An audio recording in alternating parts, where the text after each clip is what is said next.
તો અમદાવાદ પ્લેન ક્રેશની ઘટનાને લઈ ફાયર વિભાગે પણ રિપોર્ટ સોંપ્યો છે। એપીપી અસ્મિતા પાસે ફાયર વિભાગનો એક્સક્લુઝિવ રિપોર્ટ। ફાયર વિભાગે આપેલા રિપોર્ટમાં મહત્વના સૂચન સરકારી પ્રશાસન વચ્ચે સંકલનનો અભાવ હોવાને કારણે રિપોર્ટમાં સામે આવ્યું છે। ઘટના બાદ ટોળાને કાબૂમાં કરવામાં રેસ્ક્યુમાં ફાયર વિભાગને જહેમત ઉઠાવવી પડી હતી।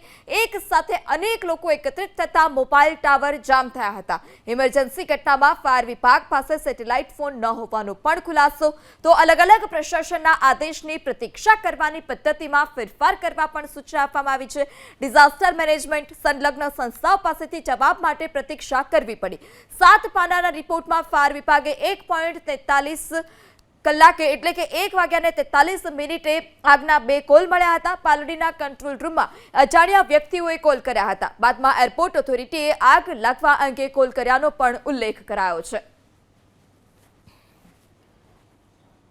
વધુ માહિતી સાથે સંવાદદાતા કુશાંગ ફોન લાઈનથી જોડાઈ ચૂક્યા છે। કુશાંગ, જે પ્રમાણે ફાયર વિભાગે આખો એક પરિપત્ર બહાર પાડ્યો છે જેમાં અલગ અલગ ખામીઓ દર્શાવવામાં આવી છે, શું વધારે વિગત? આ જે રિપોર્ટ છે તેમાં કઈ કઈ બાબતોનો ઉલ્લેખ કરાયો છે?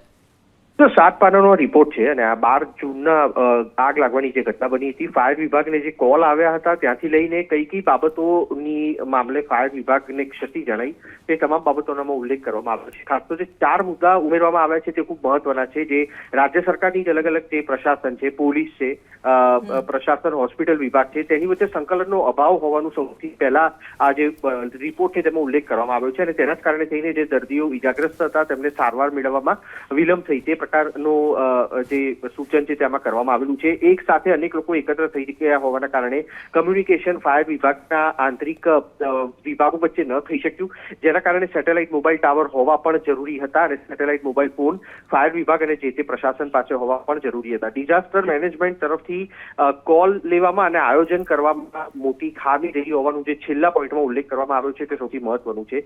જે ડિઝાસ્ટર મેનેજમેન્ટ હતું તેને જાણ કરાયા બાદ પણ તેમના તરફથી યોગ્ય રીતે ફાયર વિભાગને જવાબ ન મળ્યા, જેના કારણે તેને ફાયર વિભાગ તરફથી પ્રતીક્ષા કરવામાં આવી। એક તરફ કાટમાળ હટાવવાની કામગીરી ચાલુ હતી, ડેડ બોડી નીકળી હતી અને તેવા સમયે લોકને આગળ ભેગા થયેલા હતા તે ભીડને કાબુ કરવાની કામગીરી છે તે ફાયર વિભાગે કરવી પડી હોવાની જે ઘટનાઓ છે તેમાં ટાંકવામાં આવી છે। આ રિપોર્ટ છે તે રાજ્ય સરકારને સોંપવામાં આવ્યો છે અને તેની ગંભીરતાને ધ્યાનમાં રાખીને મહત્વનું છે કે આખી ઘટના પૂર્ણ થાય તે બાદ રાજ્ય સરકાર તરફ પગલાં લેવામાં આવી શકે તે પ્રકારની તૈયારીઓ છે અને આખો જે રિપોર્ટ છે તે હાલના મ્યુનિસિપલ કમિશનરને સોંપી અને શહેરી વિકાસને સોંપવાની કામગીરી છે તે ફાયર વિભાગ તરફથી કરવામાં આવી છે। જી કુશાંગ, સમગ્ર માહિતી બદલ આભાર।